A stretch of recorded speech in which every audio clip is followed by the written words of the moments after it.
Eh bien bonjour à tous messieurs dames, bienvenue sur cette nouvelle vidéo, j'espère que vous allez bien, c'est Fukio. Aujourd'hui nous sommes le 19 décembre 2022, exactement 22h17, les marchés ont tous clôturé, ou en tout cas ils ne vont pas tarder, on pense souvent surtout au Nasdaq pardon, et au Dow Jones qui voilà, sont proches de la clôture, donc ça risque pas trop de bouger.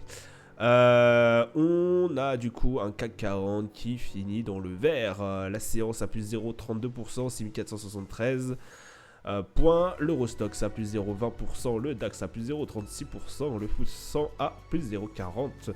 Du côté de Wall Street, Dow Jones moins 0,50%, le Nasdaq à moins 1,49%, les Nikkei 225, l'indice bien évidemment pas du tout US, mais bon, il fallait quand même que je le souligne, Nikkei 225 moins 1,05%. Le pétrole Brent, on est à 80,29$, le 11 d'or à 1786,83$ et l'euro USD à 1,061$. On a un Bitcoin qui oscille aux alentours des 16 500$, 16 599,77 exactement. Palmarès, on va pouvoir nous sortir. Palmarès du SRD, on a Inmat Pharma plus 24,17% Casino, Guichard plus 7,95, Inventiva plus 7,66. Du côté des plus grosses déceptions du 440 du CRD, on a Elior Group moins 8,74, Avenir Télécom moins 9,67 et Nivea qui, je vous rappelle, avait fait une très très grosse performance, on avait fait plus de 140% je crois la semaine dernière, qui tombe à moins 20,72%. Alors, premièrement, désolé pour la voix, je sais, j'ai un voix un peu rauque, je suis encore très malade. Donc voilà, je vais vous faire vite fait ce récapitulatif. Et Bamos à dodo. Donc voilà, je m'excuse par avance si des fois vous allez entendre tousser ou autre. Donc voilà. Aujourd'hui, revenons à nos moutons. Aujourd'hui, du coup, le CAC 40 qui finit dans le vert, ce qui n'a pas été forcément le cas des indices américains qui ont quand même foutu un petit coup de pression au moment où l'ouverture s'est faite à Wall Street. On a notamment le CAC 40 qui était à plus 0,50 je crois, juste avant l'ouverture de Wall Street. Bon, ça a bien réduit et après le Dow Jones ont plongé, enfin les indices américains ont continué de plonger. Pardon. Donc voilà. Voilà. C'est toujours dans la continuité de ce qui s'est passé la semaine dernière. Je vous rappelle, la semaine dernière, grosse séance, enfin des grosses semaines plutôt. On a eu la BCE, on a eu la Fed, on a eu des discours, on a eu l'inflation. Enfin, waouh, on a eu énormément de choses qui se sont passées sur les marchés et beaucoup d'espoirs qui ont été, comment vais-je vous dire ça, fracturé, cassé, broyé. Effectivement, les investisseurs pensaient qu'effectivement, avec cette inflation en perte de vitesse au niveau des US, cela aurait permis un adoucissement de la hausse des taux, ce qui était ce qui avait été notamment un peu mis en avant par Jérôme Powell lors de la dernière conférence de presse qu'il avait fait.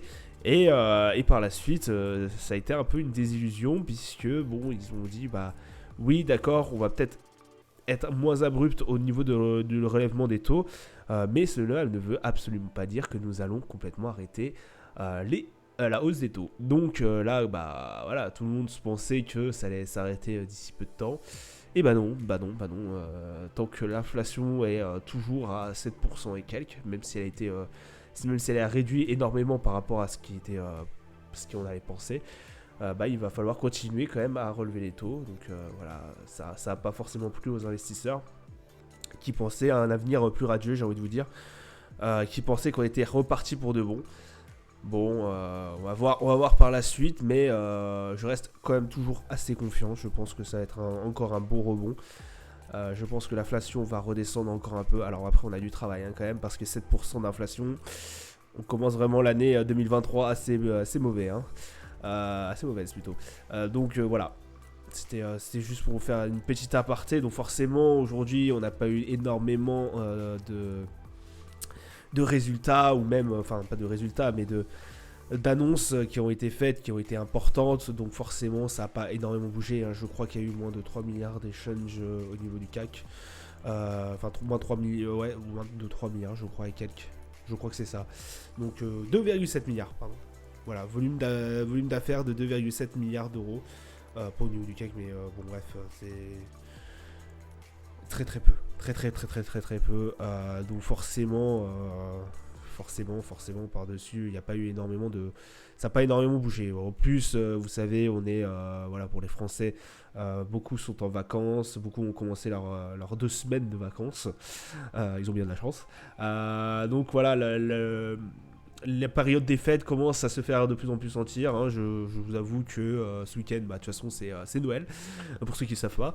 Donc forcément, par la suite, les investisseurs vont être de moins en moins présents et cette semaine va être un peu tranquille, je vous avoue. Heureusement pour moi et pour ma voix, j'ai envie de vous dire.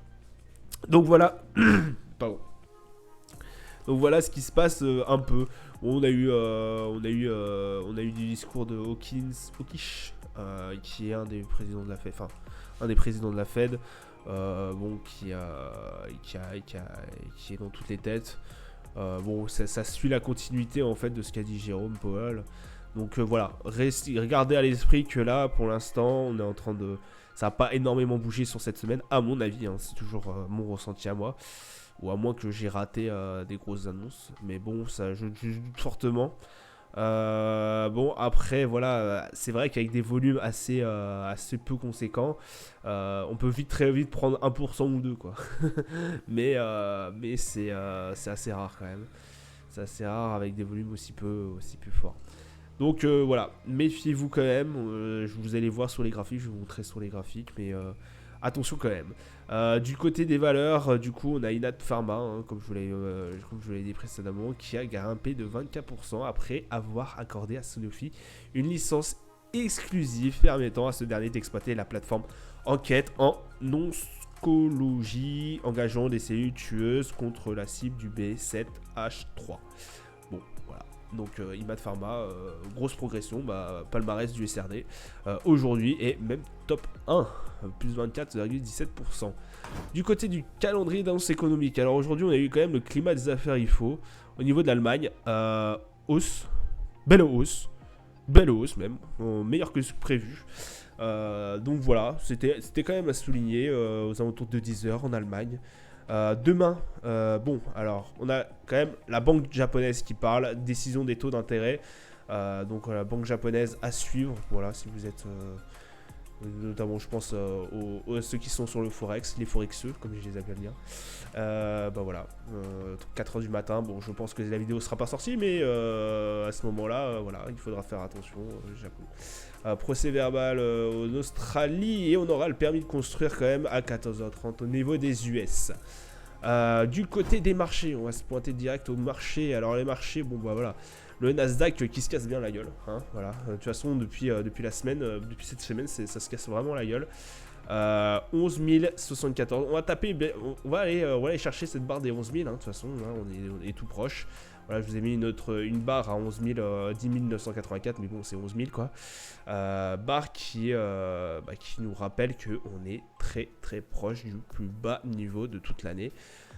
Donc moi j'ai un peu les boules au niveau du Nasdaq, je pensais que ça allait monter un peu plus depuis novembre, en fait, depuis la hausse de novembre, et en fait on a réussi à ranger entre les 12 000 et les 11 000.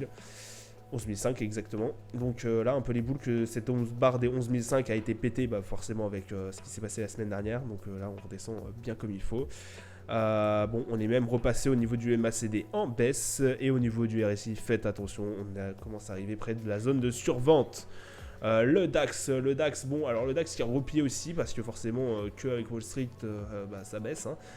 13 885, on a pété cette barre des 13 947, en tout cas à l'heure actuelle.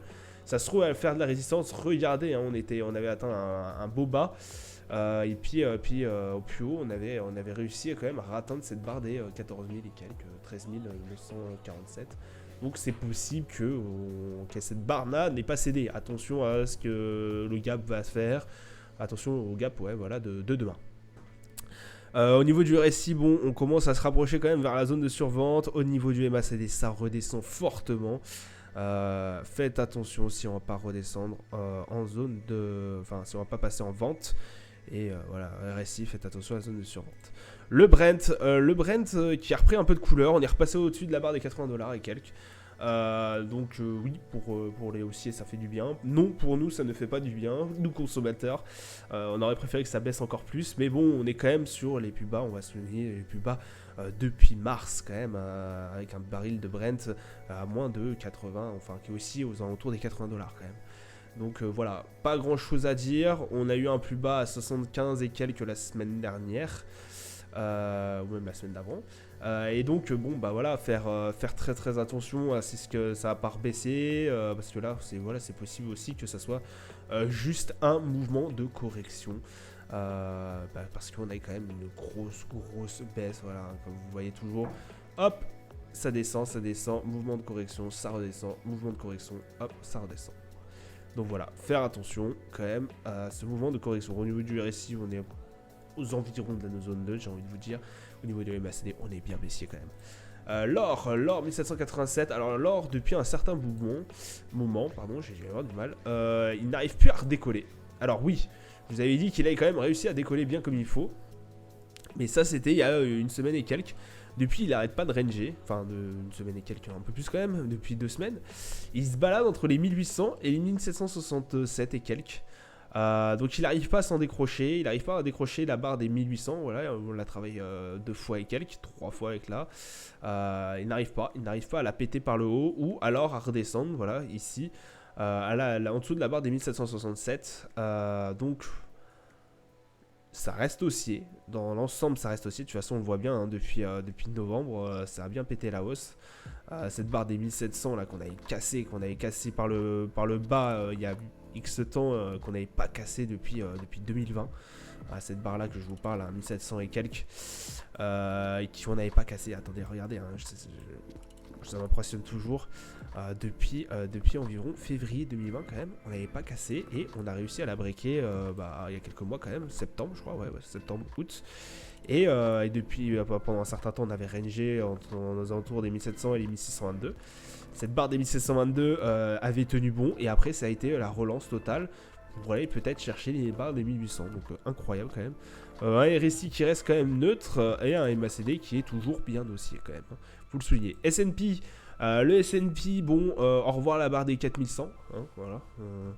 Bonjour la barre des 3750, ça fait un peu plus chier, je vous avoue. Mais bon, voilà, on n'y peut rien. 4 séances de baisse d'affilée. De toute façon, là, voilà, hein, là, c'est la barre des 4117, elle a été touchée au moment où on a eu l'inflation au niveau des US, les résultats de l'inflation au niveau des US, et après, ça a refait que rebaisser. Donc, les discours n'ont pas aidé du tout. Ça a rebaissé, et là on va peut-être aller chercher cette barre des 3750. Donc à voir par la suite, bien évidemment, on va commencer à arriver en zone de survente au niveau du RSI et au niveau du MACD, on est retourné en baisse. Le CAC, grosse baisse hein, au niveau du RSI, hein, de toute façon ça se voit. On va aussi taper la barre des surventes au niveau du RSI, faire attention, 6457, pardon. Au revoir la barre des 6005, peut-être. On espère, on croise les doigts, là ça fait quand même 4 séances aussi d'affilée que ça tombe dans le rouge. Ouais, une petite hausse. Ouais, je verrais bien qu'on s'y fie, j'aimerais bien qu'on s'y fie à la 6006. Bon après ça serait dans une estimation assez haute. Après c'est pas impossible non plus qu'on redescende à 6002, voire 6004 quoi, qu'on finisse qu'on finisse avant Noël à 6004 quoi. Donc bon, voilà, à voir par la suite, barre à 6004, à voir si elle va réussir à tenir. Ou sinon ça sera la barre des 6002 qui sera aussi une belle barre. En tout cas au niveau du MACD, bon bah on va commencer à retourner en zone de vente.